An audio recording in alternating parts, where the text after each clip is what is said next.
What's on, where and when. It's the Talk of Nelson. Talk Nelson Radio. Sport.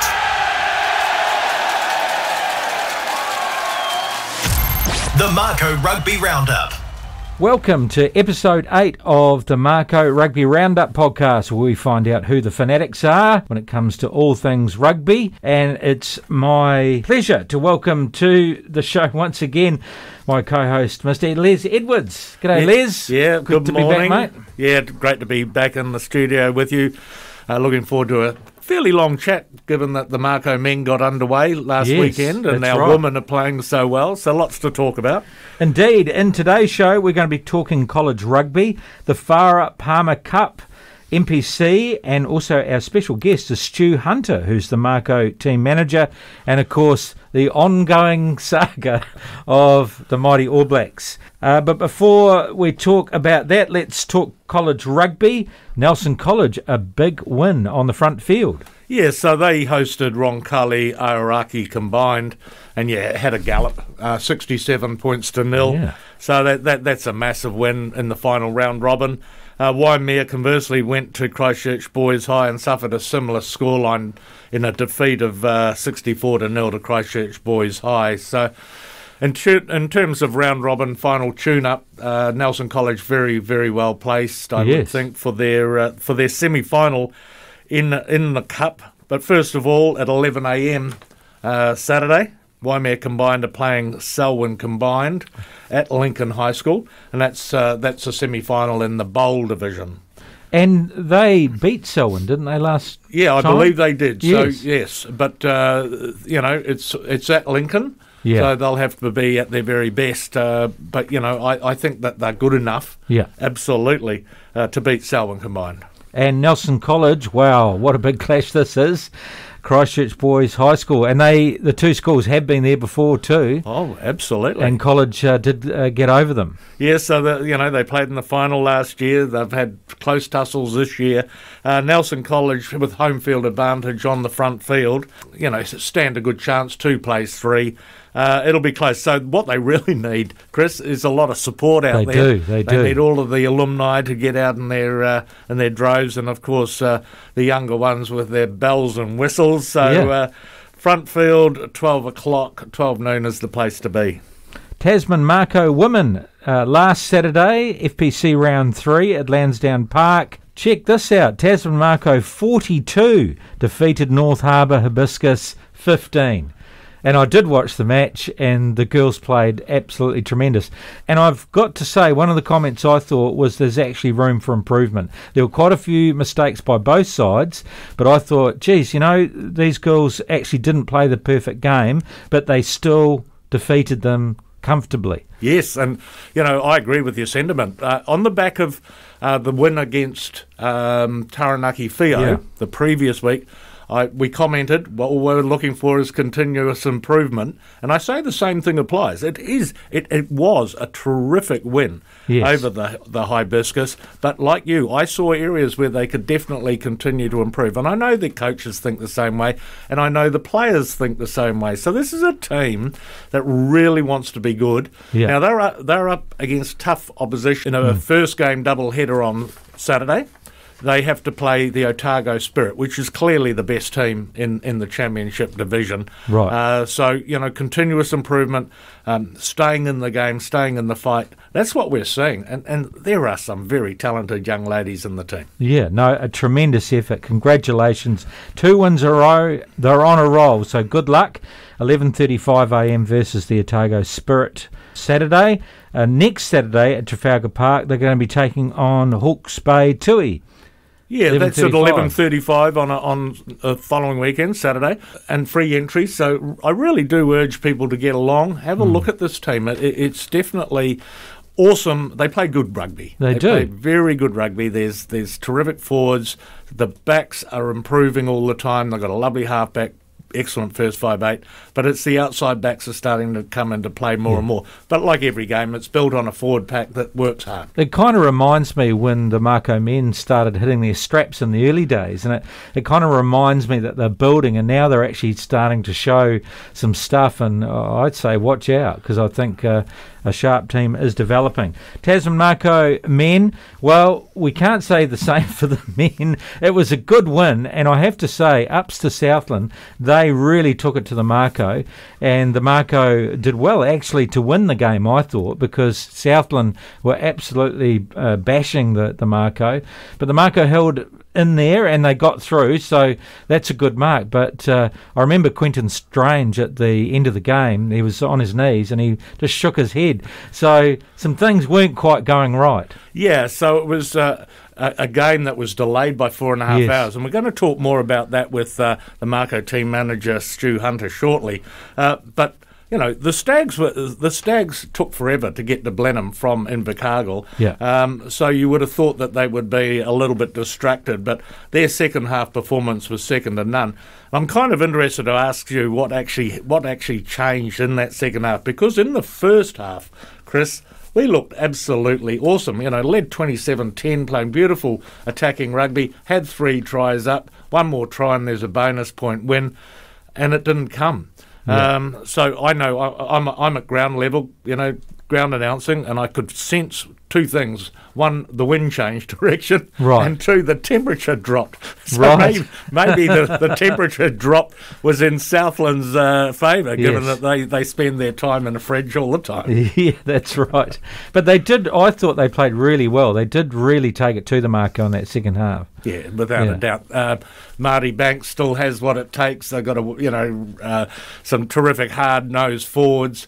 But yeah, I was wrapped with the way Marty Banks proved that he's still got it. And there was a young lad in the Southland Stags, Grayson Knapp, who was an ex-Nelson College player. He scored their try, so one of their 2 tries, so that was interesting in itself. In terms of our performances, Campbell Parada was named by the team as their Mako man, and the coaches gave Defender of the Week to Hugh Renton, who came on as a replacement for Anton Segner and put on some pretty decent shots. Yeah, great. Well, they got the win, which is the important thing. Well done, and now they're off to Dunedin to take on Otago at 2:05. Tomorrow, yeah. Yes. At Forsyth Bar, the second game, so our women play first, then our men. So all of that's on the television for those who won't be travelling, and I'm sure that's the great majority of us. So looking forward to watching that, and just seeing improvement, as I say, with as we talked about with the women. You know, you got to get it. They're now getting to the end of their comp, so they're really starting to hit their straps. And what you've got to see from the Mako men is that they shake that second half off, and they get back to the type of rugby that we're used to watching them. Next home game is Friday, in actual fact. 26th of August in Blenheim versus Canterbury. Wow, what a big game that's going to be. Yeah, absolutely. Everything builds up to that. So Otago on Saturday, then the following weekend it's up to North Harbour, and then to Blenheim to play Canterbury in which is our traditional derby match. And very important that we be on song. The game is being played at 5:35 on the 26th of August. That's kind of interesting. Take the afternoon off, drive over the hill, visit a vineyard, watch the game, stay overnight, and go to a vineyard again for lunch. It sounds like a perfect weekend. Tickets are available, of course, on www.mako.nz. You're with the Mako Rugby Roundup, and it is our pleasure to welcome Mako NPC manager Stu Hunter. Stu is in his second season as manager of the mighty Tasman Mako. Welcome to the show, Stu. And Sunday was pretty unusual, wasn't it, for match day with a 4.5 hour delay? How did the team's routine change to allow for that later start? Well, firstly, thanks for having me on this morning. And Sunday was certainly a bit unique, but really we're going to go back to Saturday, because 6:30 p.m. Sunday was the time. There was a fair bit of toing and froing, so if we went back to 6:30 p.m. Saturday, when we first had winds that the boys coming from the deep south via Wellington ended up in Palmy, and then had to bus down to Wellington to get across to us. So quite a few wee moving parts. Wow. There, but, it didn't affect us too badly, actually, because we were already over in Blenheim. So it just meant tweaking a couple of things. And what were those things you had to tweak, mate? So what we had to look at was a 4.5 hour change. Originally, 2:05 kickoff. We're pretty compressed in the morning. You get up, boys eat around about sort of 7 o'clock, and then you'll have your 4 hour before kickoff pre-match meal. So obviously we had to push everything forward. So to put it basically, we added in a lunch and pushed forward 4 hours. Sounds easy. Probably the biggest thing was, the boys adjusting to that as well, which they did. They did really well. So despite all of your disruptions, Stuart, Southland showed real character, especially in the second half, didn't they? They sure did. And look, Les, to be honest, 12 minutes into the game, I thought I was going to need a bigger score sheet. Yeah. Obviously, half-time, 27-10, we were going pretty well. But then, I suppose the simplest form, the foot got taken off the accelerator, and certainly Southland came back into the game, which is really credit to them for considering the disruptions they'd had the day before, and they didn't actually arrive in Blenheim until 3 o'clock on game day, so they did very well. Stu, the performance of Marty Banks was also pretty impressive in the second half for them. He certainly used the change of wind conditions and put us under a lot of pressure territory-wise, did he not? He did, and I think that shows the quality of Marty. He obviously knows Blenheim well, as far as he's played on that ground many a time for the Mako in the past. Last year when we played Southland and Blenheim as well, he took real control there, and I think it just showed the quality of him. He's got so much time. He can spot the gap in the backfield and place the ball in there beautifully. So no, there's still a wee bit of fair bit of rugby left, and I don't want to say the old fella because he's still only young, I suppose. Well, the young player opposite him, our own Campbell Parada, also played rather well, especially in that first half, and he got the Mako Man Award from his teammates. He sure did. Like he had a great game. He has really come back from his time with the Western Force during Super Rugby. He's come back a lot more confident, and he's taking the opportunity created at the moment. Well, Mitch Hunt's returning to play, and clearly, it's a very, very pivotal position, the number 10, and good on Campbell. He'll be wearing that jersey again tomorrow down in Dunedin as well. Yeah, well, he certainly gives the ball a thump, whether it's out of the hand or off the tee. Look, the Mako, as you say, did start off with a hiss and a roar. You mentioned that you thought you were going to need a longer score sheet, and 3 tries were up, 27 points to 10. We're interested. You obviously review the performance, and any thoughts that came out of that review as to what were the causes for the hiccup in the second half? Probably just, as I said earlier, being up, things are going well, taking the foot off the accelerator or the foot off the throat or whatever we want to use this day and age. And there's a couple of other factors. You never use things like the weather, it's a factor, but I know where I was standing sideline, it dropped about 5 degrees not long after half-time. There was a wee bit of wind change, but no, I think more than anything, probably just mindset led. First game of the season, everyone's keen to get out there and get the job done, but then just taking that foot off the accelerator, there's some good learnings. I think that's probably the key thing going into round 2. Stu, we're on the way to Otago, but before we preview that match, can you tell us a bit about your life in rugby leading up to joining the Mako? That was last year. So, like most young Kiwi lads, you grow up with a ball in your hand, and from down in Christchurch. So for me, it was a typical sort of 5-year-old starting out playing for the Sydenham club, which is my family club down there, and then made my way through the junior ranks there, St Bede's College for a couple of years. Left there at the end of of the fifth form back in those days, so never experienced first 15 rugby, but was lucky enough to play a lot of senior Division 2 and some Premier Rugby for the Sydenham and Shirley clubs in Christchurch. And then sort of from there, had a bit of a break from rugby. My wife had delivered me a daughter, which sort of changed my mindset on rugby for a few years. But in 2010, had the opportunity to get back into rugby, and I was lucky enough as a young fella back when I was playing senior rugby. My father was the manager of the Premier team at Sydenham.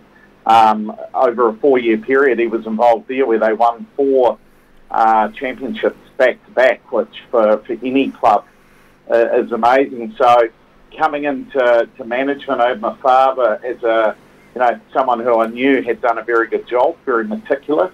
So ended up managing the senior Premier team.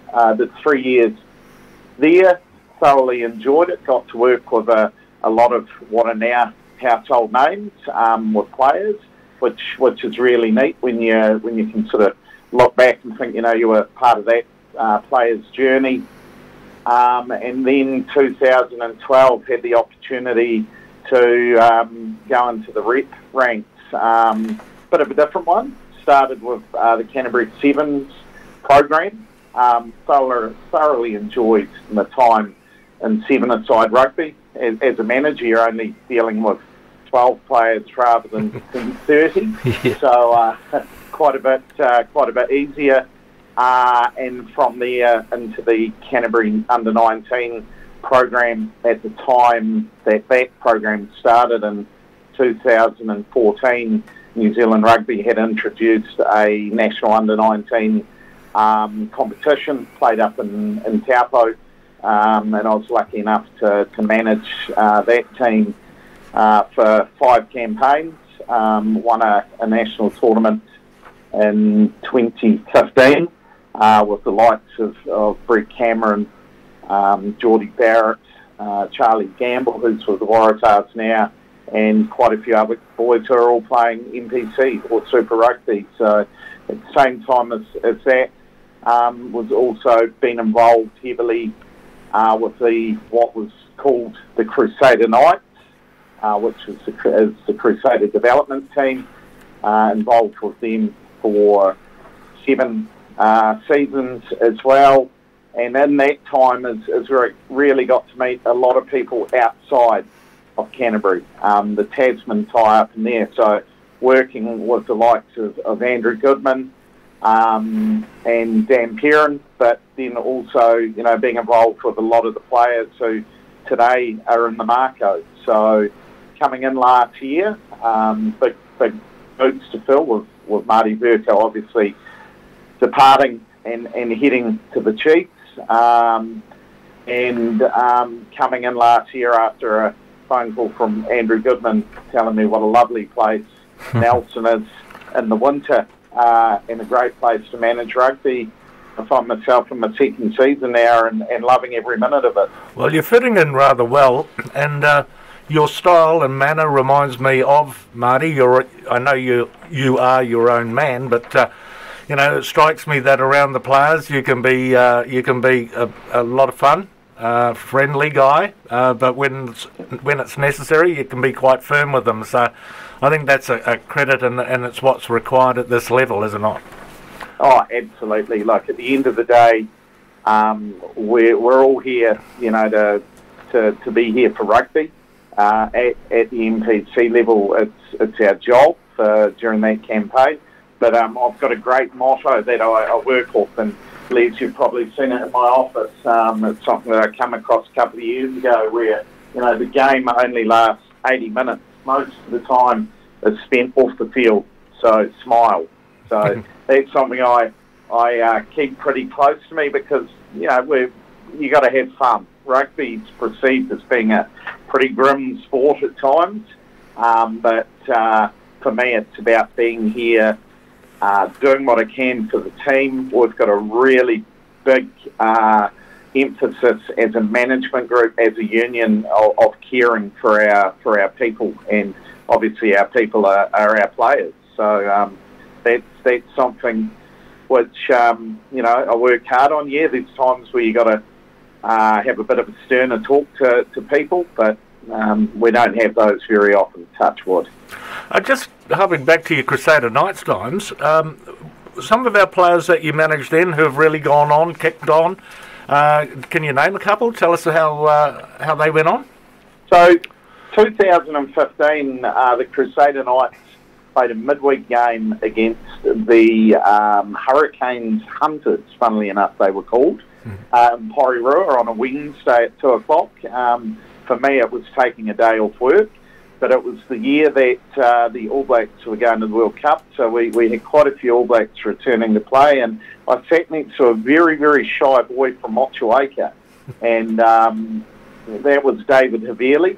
So he was coming through the ranks then. The following year, we had a Crusader Knights team, which the photo of the team surfaced last year, and it was amazing. We had Mitch Hunt, we had Purry Parkinson, Alex Nankivell, Shannon Frizzell, Quinton Strange, and a few other notable names. And each year with the Crusader Knights, you would have players either returning from injury or from outside the Matchday 23. So the likes of Andrew Makaleo, Sione Havili, right through to Leicester, Vainganuku, and in more recent times, with the involvement I'd also had with the Crusader under-20s, the likes of Mako Springer coming through. So yeah, it's been a real good pathway for the players coming through that program. Mate, you're heading down to the airport to get the team ready for the Dunedin game. How's the week been, and any major changes to the team? It's been a typical week in rugby. Look, people get to turn the TV on, and if they're lucky, maybe get 5 minutes before the game starts, and they see the boys run out on the field looking really sharp in their nice clean kit and everything. Yeah. Obviously, there's a wee bit precedes that. We've had a really good training week. Obviously, robust review at the beginning of the week. Changes to the team. There's a couple in there. Quinton McDonald in his 102nd game will come in at hooker. Andrew Makaleo has twinged a hamstring. Tiari Wahu starts at number 4 alongside Quinton Strange. Hugh Renton will move to the back of the scrum with Anton Segner sitting out a couple of weeks with concussion. So really it just sort of changes the bench. We've got all 4 of our Tongan internationals will be in the Matchday 23. We've got Fatuli coming in onto the bench this week, and Sam Molly.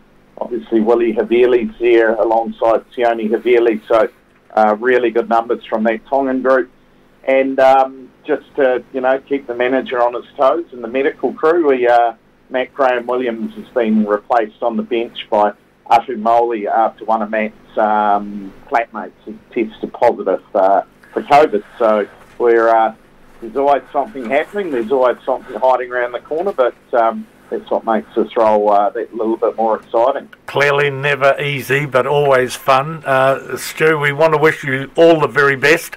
First of all, safe travels, but then get stuck in tomorrow. We look forward to watching you running around at 2:05 p.m. at Forsyth Bar Stadium. Sounds great. Thanks for your time, guys, and fins up. Thanks very much, Stu. Fins up, mate. There you go, Stu Hunter, who is the manager of the Tasman Mako, and it's a busy role, isn't it? Because, it's one of those roles where, it's not often you're able to get in front of the camera or you're on show, but even after the game finishes, that's really when your job begins, and it's full steam ahead until the next game. Yeah, it's an attention to detail role. Yeah. If you're not methodical and organised and practical and pragmatic, right? Because you could imagine if you had too much emotional tie, and yes. it could do your head in, with injuries and last-minute changes due to COVID or things like that. So attention to detail is clearly something Stu Hunter's got. He's a wonderful guy around the office too.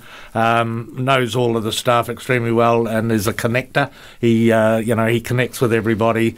So a pleasure to have him in the office. And it's also, knowing all the rules and regs, filling out team cards, when you can make subs. It's all those little refined details that you have to be on top of, which sometimes, even during a game can be quite full on.